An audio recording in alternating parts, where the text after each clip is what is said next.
Hello students, क्या हाल है आपका। होप सो आप सब लोग बढ़िया होंगे। आज हम basic concepts of electrical engineering का नया टॉपिक कवर करेंगे। कि जो आज का हमारा टॉपिक होगा वो है ओम्स लॉ। इसमें हम जो कंटेंट कवर करेंगे उसमें आएगा ओम्स लॉ क्या है, उसकी डेफिनेशन के बारे में पढ़ेंगे। उसके बाद कौन कौन सी लिमिटेशंस हैं ओम्स लॉ की। नेक्स्ट, ओमिक कंडक्टर और नॉन ओमिक कंडक्टर्स क्या होते हैं। और लास्ट में हम बेसिक न्यूमेरिकल्स करेंगे, सिंपल न्यूमेरिकल्स। सबसे पहले हम पढ़ेंगे ओम्स लॉ क्या है और इसकी जो डेफिनेशन है मैंने लिख रखी है। The current I flowing through a conductor, conductor है हमारे पास, उसमें करंट आई फ्लो कर रहा है, is directly proportional to the potential difference V across its end. जितना इसके दो पॉइंट्स एंड्स पॉइंट हैं उसमें जितना पोटेंशियल डिफरेंस होगा उसके प्रोपोर्शनली करंट फ्लो करेगा इस कंडक्टर में। इस कंडक्टर में से कितना करंट फ्लो करेगा, जो उसके एंड्स पॉइंट हैं उस पर कितना पोटेंशियल डिफरेंस हमने अप्लाई किया हुआ। ठीक है, जहाँ पर मैंने मैथमेटिकली रिलेशन भी लिखा हुआ है, I is directly proportional to V. अगर वी वोल्टेज और पोटेंशियल डिफरेंस कम होगा उसके साथ आई की वैल्यू भी कम होगी। और कंडीशन अप्लाइड है जहाँ पर वो क्या है कि एक तो टेम्परेचर नहीं कंडक्टर का चेंज होना चाहिए। फर्स्ट वीडियो में हमने क्या देखा था कि कंडक्टर में यदि हम टेम्परेचर को बढ़ाएंगे उसके साथ रेजिस्टेंस भी चेंज होगा। ठीक है, आप इस सेकंड वाली इक्वेशन में देख सकते हैं कि हमने प्रोपोर्शनल का साइन हटाकर यहाँ पर इक्वल का साइन लिख दिया है। यहाँ पर एक चीज़ कांस्टेंट है, एक चीज़ कांस्टेंट है, उसको हम क्या कहते हैं, आर, रेजिस्टेंस।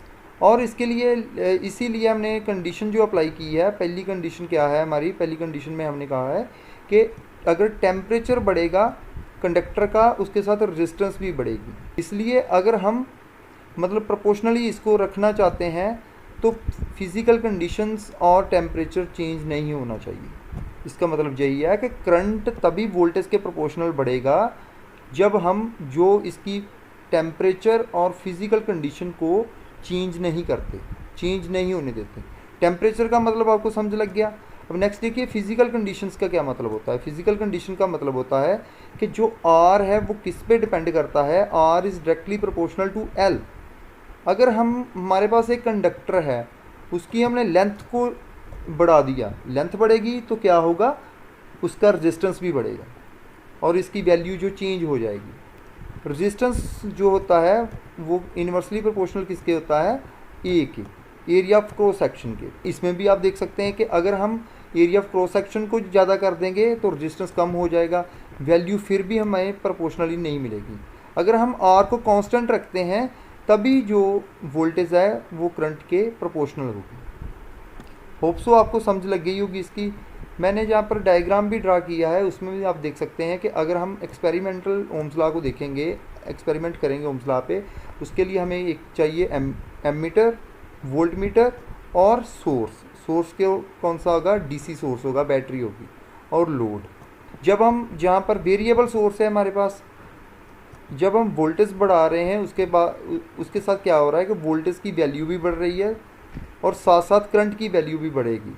देख सकते हैं आप जहाँ पर कि मैंने क्या किया है, ये ओरिजिन ओ है। सबसे पहले मैंने वोल्टेज की वैल्यू को सपोज करते हैं, जहाँ पर मैंने लिखा है क्या हुआ, जहाँ पर वोल्टेज की वैल्यू को मैंने 10 किया और करंट की वैल्यू कितनी हो गई, 2। जहाँ पर सपोज करते हैं कि करंट वोल्टेज की वैल्यू 10 है और ये कितनी वैल्यू है, 2। इसके साथ क्या होगा, जो हमारा रेजिस्टेंस है वो कांस्टेंट ही रहेगा, 5। और दूसरी वैल्यू पे देख लेते हैं हम। दूसरी वैल्यू जब हमने वोल्टेज की वैल्यू और बढ़ाई, यहाँ पर वोल्टेज की वैल्यू कितनी हो गई, 15। और इसके साथ जो करंट है प्रोपोर्शनली बढ़ा, वो कितना हो गया, 3।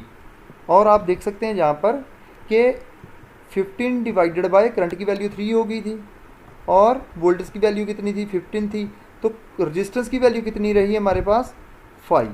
रेजिस्टेंस की वैल्यू कितनी है, 5। मीन्स कि रेजिस्टेंस कांस्टेंट है। ओम्स लॉ में जो रेजिस्टेंस है कांस्टेंट है। कब तक कांस्टेंट है, जब तक हम टेम्परेचर और फिज़िकल कंडीशन को चेंज नहीं करते।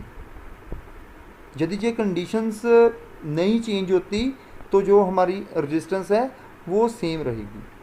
ठीक है, इसके साथ ये देख सकते हैं आप 25 है वैल्यू, और करंट की वैल्यू कितनी है 5, और हमारी जो रेजिस्टेंस की वैल्यू कितनी मिली हमें 5 ओम्स। आप देख सकते हैं जो करंट की वैल्यू होती है वो एम्पियर में होती है, क्योंकि एम्पियर इसका यूनिट है, और वोल्टेज की वैल्यू जहाँ पर आप लिख सकते हैं V लिख लीजिए। ठीक है, इसी के साथ जब मैंने वोल्टेज की वैल्यू 30 कर दी और करंट की वैल्यू कितनी होगी 6, कांस्टेंट क्या चीज़ कांस्टेंट रही रेजिस्टेंस। अब इस सभी न्यूमेरिकल में एक चीज़ कॉमन है, वो क्या है रेजिस्टेंस R, क्योंकि R कांस्टेंट है। नेक्स्ट है limitations of Ohm's law. Limitation of Ohm's law का मतलब है कि किस नेटवर्क और सर्किट पे इसको अप्लाई नहीं किया जा सकता। ठीक है, फर्स्ट पॉइंट है Ohm's law cannot be applied to unilateral networks. Unilateral networks पे मैं एक और वीडियो बनाऊंगा, इस पे यूनिलेटरल नेटवर्क बताऊंगा आपको, active network, bilateral network, passive network, lumped network और डिस्ट्रीब्यूटेड नेटवर्क। इसके बारे में मैं अलग से वीडियो बनाकर आपको सिखाऊंगा, कि आपको बताऊंगा कि क्या होते हैं ये सब नेटवर्क। आप फिलहाल यूनिलेटरल नेटवर्क को समझ सकते हैं। जैसे देखिए अब करंट की डायरेक्शन क्या है ये वाली, और अगर हम इसकी दूसरी शोर से भी करंट को फ्लो करवा देंगे तो ये करंट फ्लो कर जाएगा। लेकिन ये हो गया बाइलेटरल नेटवर्क। ठीक है, और यूनिलेटरल नेटवर्क क्या होता है कि अगर हमने एक तरफ से करंट को फ्लो करवा सकते हैं, दूसरी तरफ से करंट को नहीं फ्लो करवा सकते हैं। अगर फ्लो होगा तो वो इस तरफ से जैसे करंट फ्लो कर रहा है वैसे नहीं होगा। ठीक है, फॉर एग्जांपल जैसे डायोड है हमारे पास, डायोड क्या होता है पीएन जंक्शन है, और इसमें क्या है डायोड में तभी करंट फ्लो करेगा अगर ये जो नेटवर्क है हमारा ये अगर फॉरवर्ड बाइस्ड है।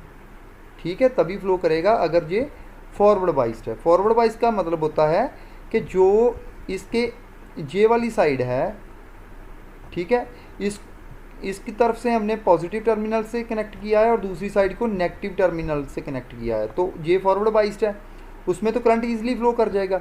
अगर हम इसके टर्मिनल्स को चेंज कर दें, बैटरी के टर्मिनल्स को चेंज कर दें, तो इसमें करंट नहीं फ्लो करेगा, इसमें करंट नहीं फ्लो करेगा, क्योंकि ये रिवर्स बाइस हो गया है। इसीलिए जो ओम्स लॉ है वो यूनिलेटरल नेटवर्क्स पे नहीं अप्लाई होता। फॉर एग्जांपल डायोड पे नहीं होगा, ट्रांजिस्टर पे नहीं होगा। नेक्स्ट है Ohm's law is not applicable for non linear elements. उसमें क्या आता है इलेक्ट्रोलाइट्स आ जाता है, उस पर नहीं अप्लाई करें हो सकता ओम्स लॉ, और इलेक्ट्रिक आर्क पे नहीं अप्लाई होगा। इलेक्ट्रिक आर्क में जैसे जो वेल्डिंग सेट हैं उस पर भी ओम्स लॉ नहीं अप्लाई हो सकता। Ohmic and non ohmic conductors, वही कि ओम्स लॉ क्या कहता है कि V is directly proportional to I। अगर ये रूल जो ओबे करेगा जे वाला लॉ, ठीक है, वो हो गए ओमिक कंडक्टर्स। ठीक है, जैसे ट्रांसमिशन लाइन है वो क्या है ओमिक है। और नेक्स्ट है नॉन ओमिक। नॉन ओमिक वही है कि जिस पे जे ओम्स लॉ को नहीं अप्लाई कर सकते, जो लिमिटेशंस पड़ी हैं वो क्या होंगे नॉन ओमिक कंडक्टर्स होंगे। नेक्स्ट टॉपिक है बेसिक न्यूमेरिकल्स। बेसिक न्यूमेरिकल्स में मैंने सिंपल से न्यूमेरिकल डाले हुए हैं जहाँ पर जो आपको मैं करवाऊँगा आज। तो न्यूमेरिकल को सॉल्व करने से पहले सबसे पहले हमने क्या करना है कि जो गिवन है स्टेटमेंट में उस वैल्यू को निकाल लेना है वहाँ से। कैसे? जैसे मैं इस स्टेटमेंट को पढ़ रहा हूँ, इसमें लिखा है the current flowing through a resistor is 0.8 ampere. Current की वैल्यू कितनी हमें मिल गई 0.8 ampere. When potential difference, PD का मतलब होता है पोटेंशियल डिफरेंस और voltage of 20 volt is applied. Voltage कितनी है 20 वोल्ट। और सिंपल फॉर्मूला क्या लगेगा आप देख सकते हैं, जहाँ पर मैंने लिखा हुआ है V is equal to I R. V is equal to I R वाला फॉर्मूला जो हमने शुरू में देखा था, तो और R किसके इक्वल हो गया V डिवाइडेड बाय I के। V डिवाइडेड बाय I के, वही मैंने यहाँ पर लिख दिया है, V divided by I। V की वैल्यू हमारे पास कितनी है 20 वोल्ट, 20 वोल्ट लिख दी, और करंट की वैल्यू कितनी है 0.8 एम्पियर, उसको मैंने यहाँ पर लिख दिया, और वोल्टेज में मैंने करंट को डिवाइड कर दिया, तो मेरे पास कौन सी वैल्यू आ गई रजिस्टेंस की, कितनी वैल्यू होगी 25 ओम। आप इसकी प्रैक्टिस करना, आपको भी ईजिली, बिल्कुल सिंपल न्यूमेरिकल है, कोई टफ नहीं है न्यूमेरिकल, आप डिफ़िकल्ट नहीं है, आप इसको समझ के कर सकते हैं। नेक्स्ट न्यूमेरिकल देखते हैं। A coil has a current of 5 ampere. मैंने कहा था कि सबसे पहले गिवन देखिए आपके पास स्टेटमेंट में कौन कौन सी चीज़ है।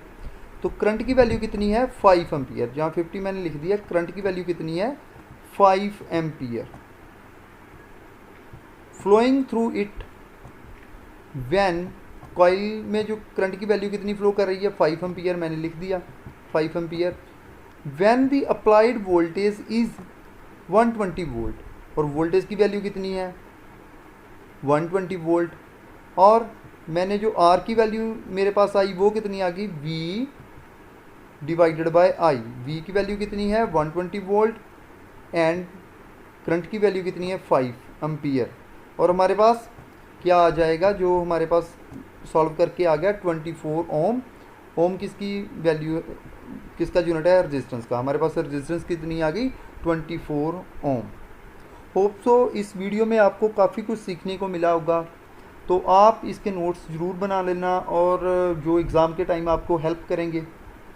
इससे रिलेटेड भी मैं जो आज आपको यूनिलेटरल सर्किट बताया है, उसके रिलेटेड भी मैं वीडियो जल्दी बनाऊंगा और आपको मतलब पोस्ट करूंगा यूट्यूब पे। तो आप इसको जो मैंने अभी तक करवाया है उसको समझते रहना, ध्यान से समझना, और कोशिश करना कि जैसे न्यूमेरिकल मैंने आपको करवाए हैं, आप ऐसा भी कर सकते हैं न्यूमेरिकल सीखने के लिए। जो मैंने 120 वोल्ट लिखा है, आप वहाँ यहाँ पर 200 वोल्ट लिख लीजिए, और करंट की वैल्यू अपने आप चेंज कर लीजिए, फिर देखिए रेजिस्टेंस की वैल्यू क्या आती है। ठीक है, इस तरह से आपकी जो प्रैक्टिस काफ़ी हो जाएगी न्यूमेरिकल पर, और आपकी जो पकड़ है न्यूमेरिकल्स पर ज़्यादा हो जाएगी। Okay students, thank you.